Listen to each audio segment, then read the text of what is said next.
მოგესალმებით, მეგობრებო.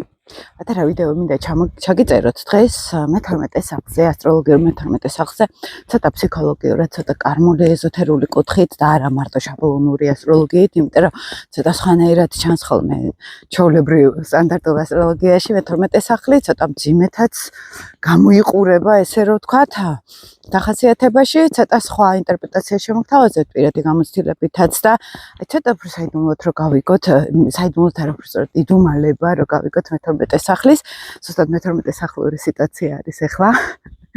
ისე რომ მარტივ შაბლონში გითხრათ, არქეტიპულ შაბლონში რომ გითხრათ მე-12 სახლი, ის როგორც წესი მე-12 სახლი ჩვენთან ასტროლოგიურ სტანდარტულ ასტროლოგიაში ეს არის განმარტოება, იზოლაცია, თანატყოფოებს მართავს, ჩაკეტილობას მართავს, ინტერნეტ სივრცეს მართავს, აი სტანდარტულ ასტროლოგიაში როგორ მოყვარს ეს პატარა ქოხი ნახეთ. შტაბი. სულაც ვიტყოდი ბატონში ზუსტად ეს. დაგოყარ. ცოტა ისეთ პირობები გვაქვს. ეხლა ხან ხელი მეღლება, ხან სულაც გამოვიყურები. იმიტომ 1-2 საათია დავდივარ ამ თოლში და უკვე ძალიან ისე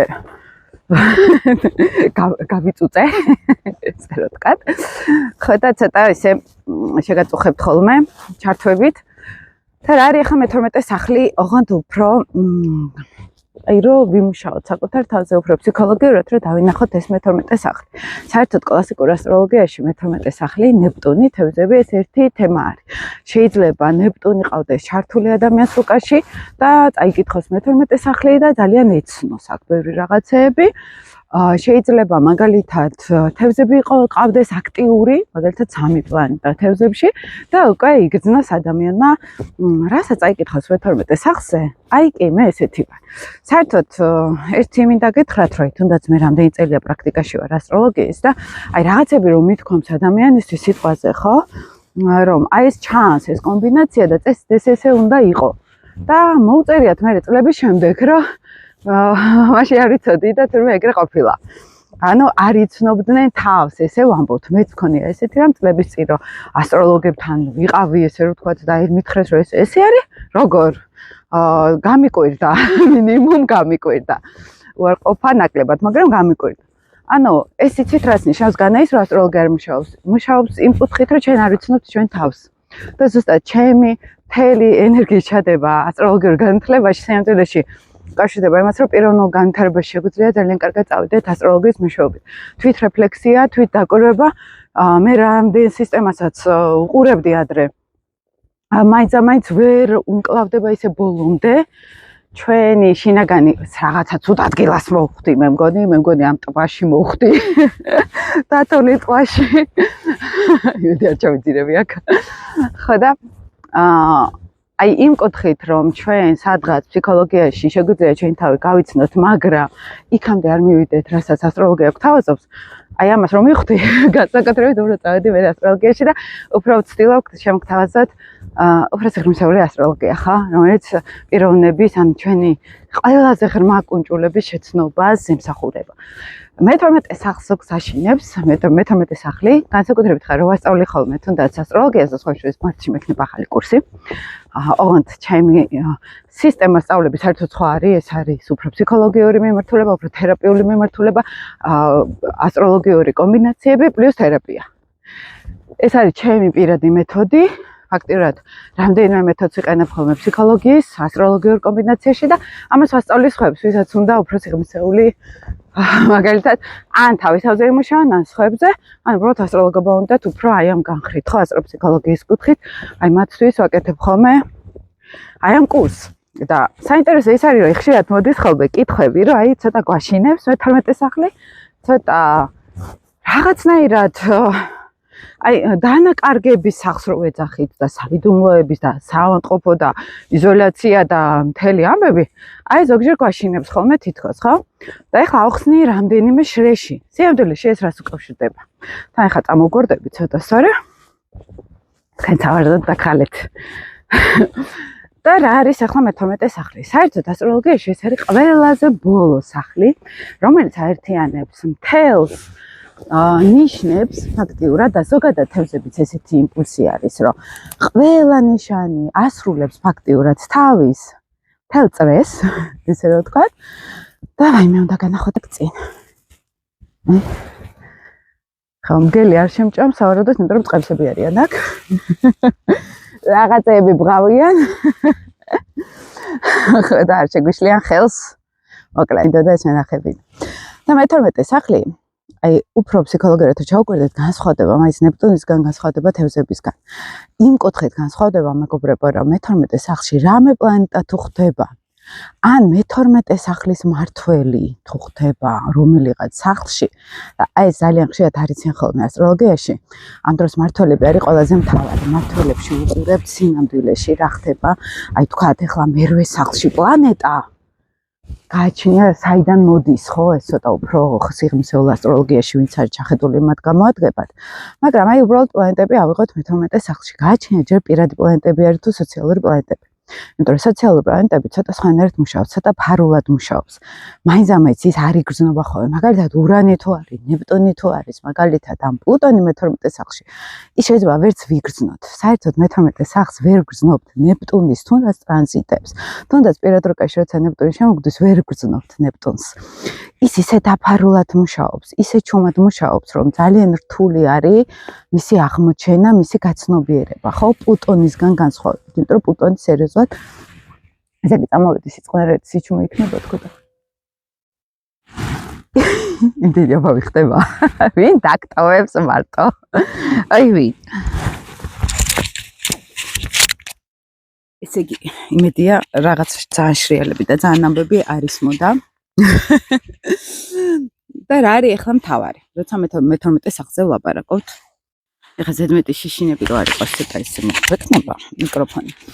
და რა არის ახლა აქ საინტერესო? ნებისმიერი პლანეტა, ოღონდ არა სოციალური, არამედ პირადი პლანეტები, როცა მე-12 სახლში ხდება, მას აქვს პოზიტიური გავლენაც და მოდი ესე ვთქვათ მინუს გავლენაც. ხა ნეგატიურს ნაკლებად ვიტყვით, მაგრამ ამ ენერგიის გამოყენება ძალიან კარგად შეიძლება. კარმული კვანძების მიხედვით თუ არის აქ, პირადი პლანეტები თუ არის აქ, ხო? ამის გამოყენება შეიძლება, მაგრამ თუ ჩვენ არ ვიცით ეს ენერგია, შეიძლება სერიოზულადაც პრობლემები შეგვექმნას. მე-12 სახლი, მეგობრებო, ეს არის ზოგადად კლასიკურ ასტროლოგიაში დანაკარგების სახლი. ოღონდ როგორი დანაკარგი იცით, არა მერვე სახლური, რომ აი წამერთვა ყველაფერი, ბინა დავკარგე, სახლი დავკარგე, ის დავკარგე, ეს მერვე სახლური ისტორია არის. მე-12 სახლის ისტორია აი არ მეძლევა და ნებაყოფლობით უნდა გავუშვა. სადღაც უნდა გავუშვა ეს პლანეტა, მოდი ვთქვათ. ეს არის ნებაყოფლობითი მსხვერპლი ჩვენთან. მაგალითად, როდესაც მზე არის მე-12 სახლში ძალიან ხშირად კითხულობენ, ხო? ეს ჯერ ფსიქოლოგიურ პორტრეტსაც აჩვენებს ადამიანის, ხო? აი შინაგანად ესეთი ადამიანი არის მოდი ესე ვთქვათ, სულ განცდა აქ, რომ მის ეგოს ვერ ხედავენ. მისი იდენტობა თითქოს არის შეუმჩნეველი, უფრო გასცემენ, ვიდრე იღებენ. ეს არის უფრო მჩუმად მდგომი ადამიანი, რომელიც ნახეთ მე-12 სახლი ჩვენთან არის კოლექტიურ არაცნობიერს რო უკავშირდებით, თითქოს ადამიანების შინაგან დაფარულ მხარეებს ხედავთ და ყოველთვის არის ეს, რაც არ უნდა ადამიანი ახლა განვითარებული ან განუვითარებელი იყოს, მაინც არის უფრო უკანა პლანზე, კუთხეში, რაც არ უნდა ესეთი ბობოქარი მზე ყავდეს, მე-12 სახლურად იყენებს, კულისებში დგას ეს ადამიანი, შეიძლება მართავდეს რაღაცებს, მაგრამ კულისებიდან ჩუმად არის ეს ადამიანი, ხო, უფრო დაფარულად მოქმედებს და მისი ფსიქოტიპი შინაგანი სულ ესე არის, რომ მე სადღაც ვერ მხედავენ, მე სადღაც ჭრილში ვარ, ეს მისი შინაგანი, აი ჩუმი ხმა წარმოიდგინეთ, ახლა მზე როდესაც გვინდა ვიყვიროთ, რომ აგერა ვარ, დამინახეთ, მე-12 სახლურად არის, ის ჩუმად კუთხეში დგას და უფრო ის ხედავს სხვებს, ვისდრე სხვები ხედავენ მას, ამიტომ ერთ-ერთი ყველაზე კარგი მდებარეობაა კლასიკური ასტროლოგიის მიხედვით, ფსიქოლოგიაში მიდიან, ან ეზოთერულ პრაქტიკებში, ან უბრალოდ ჩუმად სადღაც კუთხეში მუშაობენ თავისთვის. ან რუხი კარდინალის ტიპაჟი.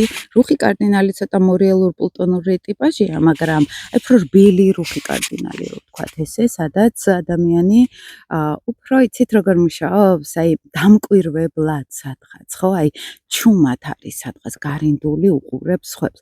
ხშირად არის ის კონკიას ეფექტის ფსიქოტიპი ქალებში განსაკუთრებით, როდესაც მე ან ვესახუროს ხვებს მაგალითად, იმიტომ რომ მეექვსე სახლის ოპოზიციური ენერგია არის. მეექვსე სახლის მსახურება არის, ოღონდ აი ღიად, სამსახურებრივად, ან აი მე რაღაც უნდა დაულაგო, მოუწესრიგო, აუწყო სისტემა და მე-12 სახლური არის მსახურება მე ჩუმად, სადღაც უნდა რაღაცნაირად ვემსახურო ადამიანებს, აი ფარულად მაგალითად, ხო, ჩუმად, ხო? ადამიანებს რა ზოგადად არის, აი უფრო აი კონკიას ფსიქოტიპი, რასაც ქვია, რომ ის ჩუმად რაღაცებს აკეთებს და ეგო აქ დათრგუნული, მე არ არსებობს, ხო, კონკიასთან და ის მომენტი, რომ რაღაც მე მინდა, უბრალოდ არც კი ჩანს ეს. აი ეს ყველაზე ისეთ გამოკვეთილად შეგვიძლია აქ მე-12 სახლზე ვთქვათ, როდესაც არც კი ჩანს ადამიანს რა უნდა და ყველაზე საინტერესო მისთვისაც არ არის ეს ცნობილი რა უნდა მას, ხო? არ არის გარკვეული ამაში, იმიტომ რომ მე-12 სახლის ენერგიაში თანთქავს ეგოს თითქოს, ეგო არის ჩვენთან და ეგო ის თანთქება, ეგო მიდის სადღაც მსახურებაში, ოღონდ დუმილით მსახურებაში, ხო, პასიურ მსახურებაში. ძალიან საინტერესო მდებარეობა არის, თუმცა ჩვეულებრივად ახლა ფსიქოლოგიურადაც რო გავიგოთ, მე-12 სახლის მზე ყოველთვის ჯერ გააჩნია რომელი სახლის მმართველი არის, ახლა აქ ძალიან მნიშვნელოვანი არის ეს, იმიტომ რომ ის კი მე იდენტობა, მე ეგო, მაგრამ რომელი სახლიდან მოდის ეს ეგო, აი ეს არის ძალიან მნიშვნელოვანი, რომ სცენარი ზუსტად გავიგოთ, იმიტომ რომ ძალიან ბევრი შეიძლება მე-12 სახლში ყავდეს მზე, მაგრამ ყველასთან ერთნაირად არ გამოიხატება. ზოგს მერვე სახლიდან მოსდის მზე, მაგალითად, ზოგს პირველი სახლიდან, ზოგს მეათე სახლიდან, ხო? ეს უკვე ძალიან განსხვავებული არის, მაგრამ ის ძირითადი ბირთვი მე-12 სახლური მაინც შემოდის. კლასიკურად ჩვენთან არის მამის დანაკარგი, მაგალითად, ან ვერ მხედავდა მამა, ან მამა თავის თავს ვერ ხედავდა, იყო სუსტი, იყო გრძნობიარე, იყო პასიური სადღაც, ხო? ანუ ნეპტუნური ფსიქოტიპი შემოდის და პირდაპირ იდენტობაზე მუშაობს ძალიან სერიოზულად, ხო? და შესაბამისად, აი ეს იდენტობის მზის ენერგია მე ყველაზე კარგად სადიშლება. აი კიდევ ერთხელ გითხარით, აი ეგო იშლება, რაც უფრო ჯერ მსხვერპლს მიიღებს სადღაც, რომ ის სადღაც არის ნახევრად დაკარგული, ესე რომ ვთქვათ, მე-12 სახლში ჩაკეტილი, იზოლირებული, მოდი ესე ვთქვათ. და ამ იზოლაციაში იპოვის თავის თავს ადამიანი, ხო? გარკვეულწილად შეიძლება იპოვოს საკუთარი შინაგანი მე, ეგო, ხო? რომ მე თურმე რაღაცეები შემძლებია ძალიან დაუპირა. რაღაცეები თურმე შემძლებია, აი ეს ეგოს პოვნა თემა არის. თურმე დავაკვირდი ამ იზოლაციაში რა მინდა მე სინამდვილეში, ეს არ დავკარგო, რა მინდა მე სინამდვილეში, რა მინდა მე მაგალითად ამ ცხოვრებაში, რომ აი სურვილები, ხო, მე-12 სახლური, ოღონდ ჯერ ეგო იკარგება და მე ხდება ამ ყველაფრის დაბრუნება, თითქოს საკუთარი მეს დაბრუნება, ოღონდ იზოლაციის გავლით, დანაკარგების გავლით. ისე ეს არ მოდის, ხო? აი, როდესაც მაგალითად სხვა პლანეტებზე ვლაპარაკოთ, მაინც მზე მე-12 სახლში ყველაზე აქტიური არის, აქ ყველაზე გამოკვეთილი არის, იმიტომ რომ წარმოიდგინეთ სხვის ეგოებს ყველაზე მეტად გრძნობს მზე მე-12 სახლში. აი კლასიკურ ფსიქოლოგიაში არის ესეთი დახასიათება, რომ აი გარემო იყო ესეთი და ესეთი და შენ გიწევდა სადღაც ჩუმად ყოფილიყავი დამკვირვებლად და ისწავლე ეს სხვისი ემოციების დაჭერა, ხო, სადღაც. აი, დაახლოებით ესეთ ფსიქოტიპზე შეგვიძლია ვილაპარაკოთ მზე მე-12 სახლზე, ხო? პლანეტებიც მათ შორის, მაგრამ მზე აი პირდაპირ იდენტობა არის, აი პირდაპირ ჩემი ეგო სადღაც დაიკარგა, მე ვერ მხედავდნენ, აი ეს ფსიქოტიპი არის. ოღონდ ამას ხან აცნობიერებენ, ხან ვერ აცნობიერებენ.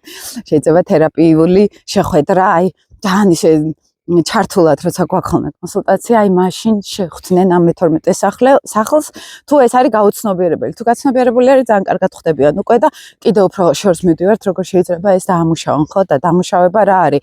არა უარყოფა, არამედ აი იმის მიღება, რომ სხვების ეგოებს უფრო ხედავ ადამიანი ვიდრე საკუთარ ეგოს.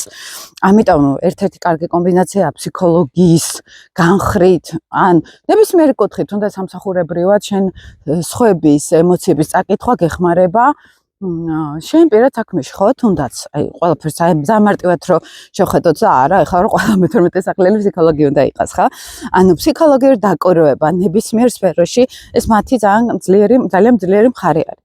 აი, შეგვიძლია ხოლმე დავინახოთ, მაგრამ მაინც ის მომენტი, რომ სადღაც ჩემი ეგო იკარგება, სადღაც ეგო იკარგება რა კუთხით არ ცავლენენ ამ ეგოს აი ესე გამოკვეთილად და მე ძალიან ადვილად ხედავენ და დაშლილ ეგოებს აი სხვებს თუ ეგოს პრობლემა აქვს ეს ადამიანი გრძნობს ყველაზე მეტად იმიტომ რომ მიმღები არის უფრო მე-12 სახლი ვიდრე აი ესე გამოკვეთილად რომ აბრახონას თავისი თავი რა აქავარ ხო ანუ უფრო მსხვერპლის როლში გადავა დათმობს უფრო სხვასთან ქალებს განსაკუთრებით ეს გამოკვეთილად აქვთ ხოლმე კაცი შეიძლება იყოს მაინც უბრალოდ ჩუმად კაცის მე-12 სახლი უფრო პასიურად ოღონდ აი უფრო მიმღები აი ყველას უსმეს და ყველას ისეთი ფსიქოლოგია მოდი ესე ვთქვათ ყველას ემოციებს გრძნობს ეს ადამიანი და ატარებს თავის თავში. ქალებშიც ეს არის, ოღონდ უფრო როგორი კუთხით, იცით რომ აი სხვების ეგოს გრძნობს ძალიან ადვილად და მე აი ამ ეგოს ატარებს საკუთარ თავში. პრინციპში ორივე შეიძლება ეს კონდეს, უბრალოდ კაცი უფრო მზის ენერგიაზე ზის და ეს უფრო იცით როგორ არის ახლა ეს ხვის ეგოს მიღება და ანუ ამ დონეზე მზეს არ წევს დაბლა კაცი აი გარი. ქალ შეუძლია მარტივად თვარეზე დაჯდეს. და არა მზეზე, აი ესე მარტივად რო გითხრათ, ხო? ანუ იგრძნოს ემოციურად და არა ლოგიკურად იმსჯელოს. ლოგიკის სახლი მაინც არ არის მზე მე-12 სახლი, უფრო გრძნობის სახლი არის, სადაც არ უნდა იყოს, შეიძლება ქალწულში იყოს. მზე, მაგრამ მე-12 სახლს უკვე შემოაქვს უფრო ემოციური სტრუქტურა, ვიდრე ლოგიკური, უფრო გრძნობები, ვიდრე პრაგმატიზმი, ხო? და ახლა მზე, როდესაც ცენტრი არის ჩვენ რუკაში, ხომ ეს გარკვეულწილად იდენტობა, სადაც იკარგება ადამიანი აი ესეთი შეგრძნება. ზოგჯერ არის რომ იზოლაციის შიშით შეიძლება იყოს გააჩნია ასპექტებს მზე რამდენად არის აქ ნეგატიურად თუ არის დაზიანებული შეიძლება ეს იყოს რომ აი მარტო იზოლაციაში რჩება ადამიანი შიშის მას შეიძლება შეიპყროს იმიტომ რომ საერთოდ ვიკარგები და საერთოდ არ ვჩანვარ და თუ არის იქ ჰარმონიული მზე შეიძლება პირიქით ადამიანი მაქსიმალურად იყოს ჩართული მარტოობის აი რაღაცნაირად ეძებდეს კიდეც ამ მარტოობას თითქოს იმ კუთხით რომ იქ ცუდი გზებია აქ ეწავა იმ კუთხით რომ აი მან პოულობ ჩემს მან პოულობ ჩემ იდენტობას აი ეს არის ძალიან მნიშვნელოვანი აქ და უნდა გავიგოთ სტრუქტურა ჩვენი მე-12 სახლის თუმზე ყავს მან ხო და ყველაზე ნეგატიურად რა შეიძლება ეს გამოვლინდეს ხო? სადღაც განცდა გაქრე შენი ცხოვრება არ იცხოვრე? შენი მე არ გამოავლინე, ნიჭი უნარები ეს ჩვენთან ხშირად მზეც არის. და მოდის აი ამ ნიჭი უნარების დანაკარგის განცდა, რომ მე ჩემი ცხოვრება დავკარგე. ეხლა ზოგადად შეგვიძლია ვთქვათ, რომ ძალიან ბევრი ადამიანს კონდეს ის განცდა, რომ მე სადღაც არ ვიცხოვრე ჩემი ცხოვრება. ოღონდ მე-12 სახლურად ცოტა სხვანაირად არის, არ არის ან გაღიზიანება, თითქოს ვერც დავინახე. აი ეს ცხოვრება ისე რაღაცნაირად მე დავიკარგე ამ ცხოვრებაში, სხვების პრობლემებში დავიკარგე, სხვების ეგოებში დავიკარგე, ხო? მსახურებაში. და მსახურება რაში არის? უბრალოდ რა ატარებს სხვების ემოციებს, ხო? ეხლა მე ცოტა სიღრმისეულ ფსიქოლოგიურად გიყვებით, ზოგი შეიძლება ამ გაცნობიერების ამ შეგნების კუთხით არ იყოს და იქ ბევრი სხვა რაღაცაც კონდეს რუკაში, მაგრამ რაღაც ბირთვი ეს მაინც იქნება მათში. რომ თითქოს მაინც პასიურად იყო, თითქოს იღებდა მაინც ხვის ემოციას და ხვის ენერგიას, ხო, გარკვეულწილად. და რა შეეხება ახლა იზოლაციას და მარტო ყოფნას, ხო? აქ მაინც იცით რას უყურებთ? თუ არის ახლა ბევრი პლანეტები მე-12 სახლში, აი ვენერა მაგალითად მე-12 სახლში. ზოგჯერ შეიძლება იყოს მსხვერპლის განცდა, დანაკარგის განცდა სიყვარულში. მაგრამ იგივე შეიძლება იყოს მთვარე, ბოდიშით ნეპტუნი, ვენერას შემთხვევაშიც, ხო? ანუ ბევრი აი მსგავსი კომბინაცია გვაქვს ჩვენ, რომელიც გავს ძალიან ერთმანეთს. ვენერა, ნეპტუნი, ეს ილუზორული სიყვარულები შეიძლება იყოს, ან ზედმეტად გავალამაზო სიყვარულები, მაგრამ მე-12 სახლი ეს არის უფრო ვენერა აი ოცნება სიყვარულზე, გრძნობებზე და ეს გრძნობები არ არის სიყვარული, მაი ვენერა მაინც შეყვარებულობა, ხო? აი ხა თუნდაც აი აქ რო ვარ და აი თლიანად რო გრძნობ ადამიანი, ხო? ხა მე ვენერა, ნეპტუნის ტრინი მაქვს და აი თლიანად რო გრძნობ გარემოს აი იმ სილამაზეს და ემოციურად აი აკყავს სადღაც სიამოვნების უმაღალეს ოქტავაზე, ხო? აი ეს არის ახლა ჰარმონიული. იგივე შეუძლია ვენერა მე-12 სახლსაც. ცოტა სხვანაირად, მაგრამ მაინც იგივენაირად შეიძლება იყოს გავსი, როდესაც მე სადღაც აი ამ სამყაროში აი მთლიანობაში ვიღებ სიამოვნებას, ხო, სადღაც, ხო, მე აი როგორ გითხრათ, აი იმ სამყაროს არაცნობიერში ვიკარგები და შეგრძნებებში ვგრძნობ ამ სამყაროს, ხო, აი გარემოს მაგალითად, აი ეს ემოცია შეიძლება გამოვლინდეს, მაგრამ აი თუ ნეპტუნი და ვენერა ცოტა სხვანაირად მუშაობს, მე-12 სახლში აქ მაინც შეიძლება იყოს დანაკარგები. მაგალითად სიყვარული არც გამოჩდეს სიტყვაზე, ან დაიკარგოს, ან სადღაც ჩაკეტილი არის, ხო, სადღაც ემოციური შეიძლება პირადიც მაქვს, ყველაფერი მაქვს, მაგრამ აი თითქოს სადღაც ჩუმად არის ჩემი გრძნობები, ჩემი სიყვარული, ხო? მერკურის შემთხვევაში ჩემი გონება სადღაც კომუნიკაციაში როცა ვარ, სადღაც იკარგება, სადღაც ვითქვიფები, ხო, სადღაც ჩემი აზრებით სხვაგან მივდივარ, ან გრძნობ ძალიან, უფრო ემოციურად გრძნობ ინფორმაციას და უფრო ესე რომ გითხრათ ქვეტექსტებით ვხედავ იქ რა ხდება, ხო? აი მის ქვეტექსტებში ვხედავ, ხო? აი კლასიკურ ფორმულებს რო გეუბნებით, მაგრამ აი ძირითადი ბირთვი მაინც მე-12 სახლის, ხო? აი ცოტა კარმული კვანძებით რო გითხრათ, ხო? მაინც ცოტა ურთული არის, ცოტა ესე ასახსნელი არის. ეხლა ერთი წუთით უნდა დავაპაუზო და გავაგრძელებ. მაგრამ მაინც ყველაზე მთავარი, ყველაზე საინტერესო არის მაინც მზე, როცა არის მე-12 სახლში. იმიტომ რომ აქ პლუს როგორ რაღაც ხდება, იცით? მზე არის ჩვენი მთავარი იდენტობა. სულს ვეძახით ასტროლოგიაში და ის ბოლო ციკლში არის. მე-12 სახლის ბოლო ციკლში არის. და ადამიანს აქ უკვე კარმულ გაკვეთილს ვეძახით ხოლმე, ხო? დასასრულს ვეძახით, აქ უკვე ციკლის დასასრული არის, ბოლო არის და თითქოს ადამიანმა უნდა გაიაროს გაშვება ეგოსი. როგორც მამის და ხშირად არის ხოლმე მზე მე-12 სახლში, ან არისო მისაწვდომი მამა, ან ემოციურად არისო, ან ვერ მხედავდა მამა, ხშირად ამას ვამბობთ ხოლმე.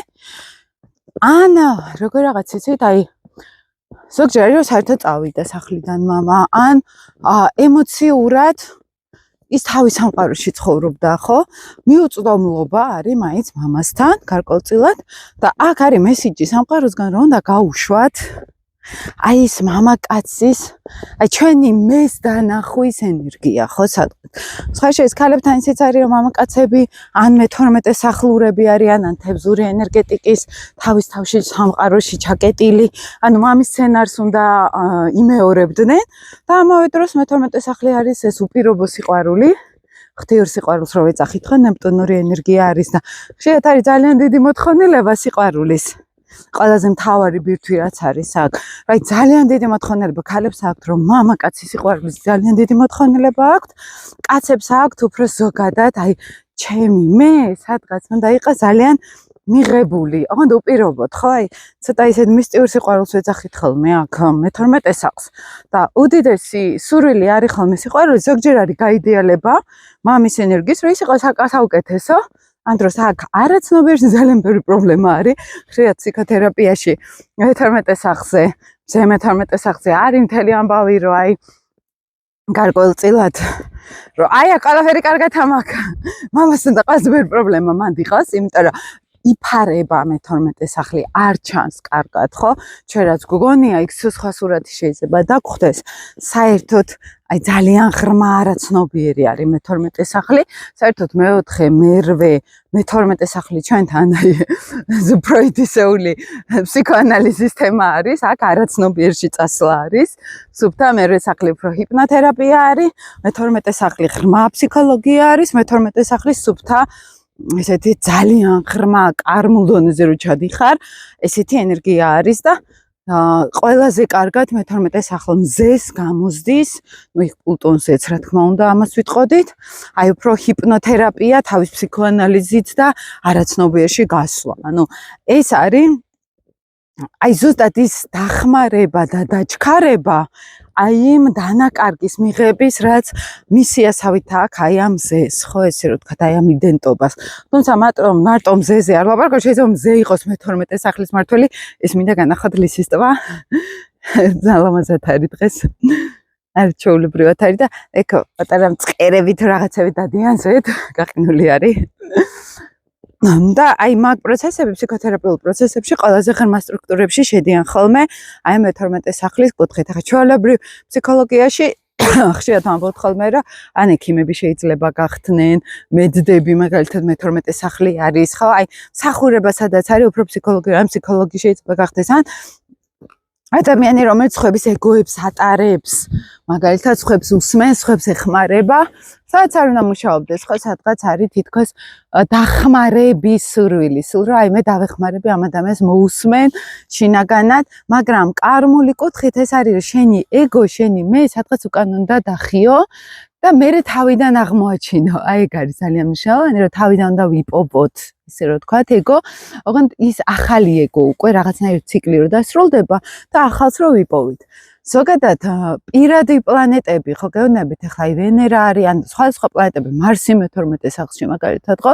ეს ადამიანი მაინც უფრო ნეპტუნური სტილით მოქმედებს, ხო, ცოტა პასიური შეიძლება იყოს. აი აგრესია არის მარსი და მე-12 სახლში ფეხების პრობლემა ხშირად არის ხოლმე, იმიტომ რომ ფეხებში მიდის თვალები და ფეხები ერთ-ერთი არის მე-12 სახლის თემა და მარსი იკეტება იზოლაციურ ენერგიაში, თითქოს ადამიანს აგრესიის გამოვლენაში აქ ბლოკი, თითქოს აი ეს აგრესია არ უნდა გამოავლინოს, ან და გამოავლინოს უფრო ან ფსიქოლოგიურად, ან წყალთან ურთიერთობაში სიტყვაზე, ხა თითქოს აგრესია იბლოკება აქ და ადამიანს აგანცდა, რომ მე ვერაფერს ვერ ვაკეთებ. და თითქოს ეგეც არის, რომ ეზღუდება რაღაცნაირად მოქმედება სადღაც, რომ აი ის რომ მე შეიძლება წინა ცხოვრებაში აგრესიული ვიყავი და ეხლა უნდა სითხეს გაუშვა ეს აგრესიულობა და უფრო ან ფსიქოლოგიურად მოვერგო, ან ლავირება ვისწავლო მაგალითად, ხო მე-12 სახლს ის უყვარს, ლავირება უყვარს, ერთსა პირდაპირ შენი გამოხატვა, იქ ვენერა იქნება თუ მარსი პლანეტის მიხედვით, ხო, თითქოს ვერ ხდება. და აქ ვიკარგებით სადღაც, აი აქ პასიურობაში, აქ ლავირებას ვსწავლობთ, აქ თევზურ ენერგიას ვსწავლობთ სადღაც, ხო? და მორგებას ხვებზე მაგალითად, მაგრამ ამის დამუშავება მე ესე ხდება, ის ზუსტად ეს ვისწავლე და აი ესე ნენელა ავაშენი ახალი მე, ახალი მოქმედების უნარები მაგალითად მარსის შემთხვევაში, ხო? აი ცოტა სოციალური პლანეტები, სატურნი, პლუტონი ცოტა რთულად მუშაობს, ხო? რთულად რა კუთხით? მაგალითად, იმიტომ რომ ეს ხო არ ჩანს, ახლა პლუტონი მერვე სახლი ძალიან მარტივად ჩანს. აი ზუსტად ხედავ რომ აი სიკვდილის მეშინი, ან სიკვდილის თემა მაინტერესებს, ან ტრანსფორმაციები მაინტერესებს, ან სიღრმე მაინტერესებს. მე-12 სახლში ვერ ხვდებით დიდხანს რა ხდება, ხო? ძალიან დიდ ბურუსში ვართ, ძალიან დიდხანს გაურკვევლობაში ვართ, რა პლანეტაც არ უნდა იყოს, იქ გაურკვევლობაში ვართ. პირად პლანეტებს ასე თუ ისე ვაცნობიერებთ მაინც, ხო? პირადი პლანეტები ძალიან ახლოს არის, აი კანთან ახლოს არის, ესე რომ ვთქვათ, პირადი პლანეტები და პლუტონი და სატურნი და ნეპტუნი შორს არის, ურანიც შორს არის, ხო? იმის სხეულთან ესე ემოციურ კონტაქტზე ვერ მოდის. აი ხლა მზეს უფრო გავაცნობიერებთ ვიდრე სატურნს ან პლუტონს, ხო, სიტყვაზე. მაგრამ სატურნს უფრო ადვილად გავაცნობიერებთ ვიდრე ნეპტუნს და ურანს. აი ესე ძალიან მნიშვნელოვანია, აქ ძალიან მაღალი აი შრეები გვჭირდება გაცნობიერების, მზე რომ მყავს გაცნობიერებული, მე მთვარე, მე ვენერა, ანუ აი ამ ნაბიჯებში, თუნდაც ფსიქოლოგიაში, ამ ნაბიჯებში გავდივარ, მე მიდივარ უკვე ზედა საფეხურებზე. მაგრამ ეგრე რომ ზევით უცებ ნეპტუნი დავინახოთ, ეს არ ხდება, ხო? გამოცდილება არის ძალიან მნიშვნელოვანი და საჭირო. ეხლა, როდესაც უფრო სოციალური პლანეტები არის, უფრო მაგალითად ავიღოთ სატურნი კიდე უფრო გაცნობიერებადი არის, მაგრამ აი ძალიან გავს სატურნ თევზებს. იზოლაცია, ჩაკეტილობა შინაგანი, აი კაცრი დისციპლინური ჩაკეტილობა, თითქოს გახსნის შიში, შეიძლება ეს ფსიქოლოგიური ენერგეტიკული გახსნის შიში იყოს, ამაზე მე კიდე ცალკე ვისაუბრებ, ახლა სატურნის ციკლი მაქვს ვიდეოების დასასრულებელი და მანდ შემოგთავაზებთ ამ ვიდეოს, მაგრამ თვითონ ფსიქოლოგიაში, ხო, აი ცოტა ასტროლოგიაშიც რო წავიდეთ, სატურნი მაინც არის ის მომენტი მე-12 სახლში, როდესაც მე ჩაკეტილობის შეგრძნება მაქვს, ან იძულებით ჩაკეტილი ვარ, რომ აი რაღაცნაირად ვერ ვიხსნები. აი მაგალითად მიჭირს გულმოწყალეობის გამოვლენა, მეშინია შემეცადოს ვიღაცა, მეშინია სადღაც არა ვითქვიფო ვიღაცაში, საზღვრებს ვიცავთ, ხო, სატურნის შემთხვევაში. მაგრამ პლუტონი ეს არის რომ ღრმა, მძიმე ტრანსფორმაციები, რომელიც ფარულად მიდის. ეს ან სიზმრების საშუალებით მიდის, მაგალითად, მისტიკა მაინტერესებს, ეზოთერიკა მაინტერესებს, რაცულიერი პრაქტიკები და ამას რომ შევეხები, უკვე ციკლი იწყება ტრანსფორმაციის, ხო, ბევრი რაღაცები იცვლება უკვე ჩემთვის, ხო? ეს უკვე ძალიან ხილულადაც არის შედარებით ვიდრე სხვა პლანეტები, ხო? მაგრამ მე-12 სახლში მაინც სადღაც დანაკარგი არის. პლუტონი როცა არის მე-12 სახლში, პლუტონი რა არის ჩვენთან ასტროლოგიაში, სად მაგ ძალაუფლება, სად მინდა აქ ფლობდე სიტუაციებს და მე-12 სახლში რა არის? მე განცდა მაქვს რომ ხანდახან პლუტონი ჩემთან ვერ მუშაობს, ხო, ვერ ფლობ, ამაზე კიდე გავაკეთებ ზედა პლანეტებზე მე ცალ-ცალკე კიდე ვიდეოებზე უფრო აგიხსნით, მაგრამ აი მე-12 სახლის ფუნქცია რო აგიხსნათ უფრო კარგად. აი ეს არის რომ მე ვერ ფლობ რაღაცებს, მე ვიკარგები ამ რაღაცეებში და სადღაც მიჭირს დავინახო აი ეს ენერგია, მაგალითად, სად შემიძლია რაღაცებს ვაკონტროლებდე, ხო, პლუტონის შემთხვევაში, ხო? ურანის შემთხვევაში ეს არის მოულოდნელობები, შინაგანად ხდება, ფარულად ხდება, აი ეს ცვლილებები, ხო, სწრაფი ცვლილებები, უფრო შინაგანი არის, ვიდრე ესეთ ხილული და გარეგანი, ხო? როდესაც ახლა ძალიან საინტერესო რაღაცას გეტყვით და მე უკვე დავასრულებ ამ ვიდეოს, კიდე მე ჩავწერ, უფრო აი, იცით როგორ წერ ხოლმე შეიძლება გავიმეორო ვიდეოები ხოლმე, აი თქვა თარეზე ან ძეზე, აი რაც უფრო პრაქტიკა მიგროვდება, რაც უფრო კითხვებიც მოდის, თუნდაც პირად კონსულტაციებზე, ხო? იმის მიხედვით უფრო ხვდები კიდე უფრო რა ინტერესებთ, მაგალითად რა არის აქ თავარი და კიდე დასაჭერი და აი ამას კიდე ცალკე ხსნი ხოლმე, ამიტომ არ გაგიკეთეთ თუ რაღაცებზე ბევრ ვიდეოს ვაკეთებ. იმიტომ რომ ეს თვითონ ხალხიდან გამომდინარე, როცა ინტერესებთ, ამიტომ წერ ხოლმე. და კიდე ერთი მნიშვნელოვანი, როდესაც ტრანზიტული პლანეტები ხდება ჩვენ მე-12 სახლში. აი როცა ვამბობთ ხოლმე ხშირად, ახლა მაგალითად ტრანზიტულად როცა ვლაპარაკობთ, ახლა რაღაცა პლანეტა არის ჩემ მე-12 სახლში, ან მზიდან, ან ტრანზიტში, ხო, ჩემ პირად რუკაში სახლებიდან გამომდინარე. ჩემ ზურგს უკან არის მე-12 სახლი, მეგობრებო, აი ფიზიკურად ისე რომ აგიხსნათ, პირველი სახლი მე ვარ, აი აქ რო დგავარ, მეორე სახლი ჩემს წინ არის და მე-12 სახლი არის უკან. მეც ვერ ვხედა, სხვაებიც ვერ ხედავენ. აი ეს ფუნქცია აქვს მე-12 სახლს. ვიკარგებით მე-12 სახლში. უკან არის რაღაცა ჩუმად, შიგნით უნდა ჩაიხაროს, სახელმწიფოებად გეტყვით. მე მაგ ადრეს კი მithქვამთ ბევრ ვიდეოში. ყველაფერს ყვები. არა მე-12 სახლური ვარ. ამ შემთხვევაში ყველაფერს ვასეიდუმლოებ ხოლმე. მზე მყავს და აღმავალი კვანძი მე-12 სახლში, შეერთებაში და აი როგორ იყო იცით რომ აი ჩუმად რო ხარ დაკროვებით და აგროვებ სახლში რო ხარ, სახლში წერლებს აქვთ მე-12 სახლი აქტიური ხშირად, ან წერლებს აქვთ, ან აი ესეთ პოეტები, შემოქმედებითი ტიპები, მაგალითად, აი სადღაც ჩვენთვის ჩუმად რო ზიხარ და გამოდიხარ, მე ხარ გამოდივარ, სულ ჩუმად ზივარ აქ და უბრალოდ აქედან ჩუმად გიზიარებთ რაღაცებს, მაგრამ ზა მე-12 სახლია უკვე. მაგრამ მაინც არის ეს კომბინაცია, რომ სადღაც ჩუმად მარტო ხარშავ აკვირდები, ჩუმად, სიჩუმე, სხვა შესმენის ვექტორი გვაქვს ძალიან განვითარებული და არ გვიყვარს ხმაური. აი ახლაც ყველაზე მაღლა ვარ ამოსული და იქიდან ხმები მესმის უკვე მღლის. ეგე წარმოწას. კიდე უფრო შორს მინდა წადები, ხო? და აი ეს მომენტი არის აქ, რომ მე როცა გროვდება რაღაცები, მე გამოდიხარ და აზიარებ, ხო, ამ ყველაფერს. ესეც არის მნიშვნელოვანი მე-12 სახლში, რომ სადღაც მე დიდი ხანი უკან ვიყავი ჩრდილში დაკარგული და გამოვედი სინათლეზე. ოღონდ მე ისევ შევდივარ, მე ისევ გამოდივარ. აი, მაგიტომ წერლები, უფრო ნეპტუნიანელები არიან ხოლმე, იქ შემოქმედებითი ენერგია არის, დაკვირვება არის საჭირო, ეს შინაგან ემოციას, შინაგან ნიჭზე უნარებზე მუშაობა არის საჭირო და მე გამოგაგ გარეთ. აი ეს მზე უფრო ესე მუშაობს და უფრო მეტად ამ ეს რატო გავაკეთე ხა განსაკუთრებით მზეზე, იმიტომ რომ ყველაზე მკვეთრად არის მზე გამოხატული მე-12 სახლში პრობლემურადაც, გასაცნობიერებლადაც და ეხლა გეტყვით რატო. აი, თუნდაც ჩემ პირად გამოცდილებაზე რო გითხრათ, აი ყველაფერს ახლა მეთქვი რასაც გეუბნებით, აი ხო არის რომ ვიგრძენი და ამას ვერ გამოვცემ. აი ყველაფერი ჩემთან მე-12 სახლური ისტორიები იყო, ფსიქოთერაპიული, ჰიპნოთერაპიული თუ სხეულებრივი თუ ეზოთერული თუ NLP თუ აი ყველანაირი გამოცდილებები გონებაში გატარდა ყველაფერი. აი მზე მიმუშავა ჩემთან ყველაზე მეტად, მან ცნობიერებაში გატარდა. ისეთი რაღაცები, რაც ცნობიერებაში არ უნდა გატარებულიყო, არა მოდის როგორც წესი ხოლმე ცნობიერში, არის უფრო განცდადობაში. აი თუნდაც ჰიპნოთერაპიაზე აი ცნობიერება გამეხსნა ყველაზე მეტად ისე დიდ სურათში ვხედავდი რაღაცეებს, აი ძლივს ვასწრებდი ტვინით დაწევას იმ მასშტაბებზე, მაგალითად აი სუფთა მზე გაიხსნა ჩემთან ჰიპნოთერაპიაზე, თან აღმავალიც იქ მყავს და რაღაცა მისიასავით რო გააქვს ეს ყველაფერი, რომ ცნობიერში ტვინის გზით გაატარო ყველაფერი და მე ცნობიერად გამოხატო, რაღაცა ესე იმუშავა ჩემთანაც და მე ვისთანაც მქონდა ურთიერთობა მაგალითად მზე მე-12 სახლელებზე, ხო? და ჩემთან აღმავალიც გვერდზე არის და ეს აი რაღაცნაირად ისე არის, აი მიმართულება, ეს გაჭედილი რო გაქვს. აი ეს უნდა გავაკეთო, აი რომ რაღაცა გამოძრავებს, ოღონდ არ იცი რა გამოძრავებს, აი ეგ თემა არის მე-12 სახლი, მზე მაგალითად და სხვა პლანეტებს არ აქვთ ამხელა დრაივი მე-12 სახლის ენერგიაში, როგორც მზეს მაგალითად. მე აღმავალზეც ჩაგიწერთ ვიდეოს. ხარშეს კარმკვანძებზე მინდა გავაკეთო ცალკე უფრო ახალი ფსიქოლოგიური გადასახედიდან ვიდეო, მე მგონია რომ დაგაინტერესებთ თქვენ. იმიტომ რომ ძალიან დიდი თემები არის ასტროლოგია, არ არის ესეთი მარტივი, ეს არის სააზროვნო და არა შაბლონო ინფორმაციები, ხო? ახლა როგორ ზოგიერთი, მაგალითად რო უსმენდი ხოლმე ზოგიერთ ასტროლოგებს, ისეთ არ მუშაობს ეგრე ხა 15 წელი ასტროლოგიაში ვარ და არ მუშაობს ესე ასტროლოგია, როგორც მაგალითად ზოგი თუნდაც ყვება, ხო?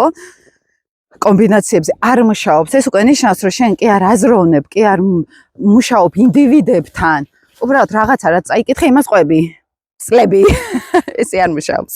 ამიტომ ვცდილობ რომ ამდენი, იმიტომ რომ მეც ხო ვითარდები, მეც ხო მაქვს ახალ-ახალი გამოცდილებები და გიოლებთ საქმეს, ან მომავალ ასტროლოგებს, ან ვინც ასტროლოგიაში ხართ და მუშაობთ თავზე, ესე რა თქვა, ჩემი ხედვით, რა თქვა, და შეიძლება ესე არ იყას, მაგრამ მაინც მე ესე მჯერა ამისი. ხო და კიდე შემოგთავაზებთ მაგ კუთხით, მაგრამ ზე ეს არის მე-12 სახლში ტვინში უნდა გონებაში, ტვინი კიდე უფრო მერკურია, გონებაში უნდა გავატარო ყველაფერი, ხო? ის რასაც მე-12 სახლიდან ამოვიტან. ან სხვების შინაგანი მე-12 სახლი დაფარული პრობლემები, მაგალითად, და მე მქონდა სულ ეს რო აი მე-12 სახლში რო იჭრები მზის კუთხით და რო ხედავ ისეთ რაღაცებს, რასაც ახლა არ უნდა ხედავდე.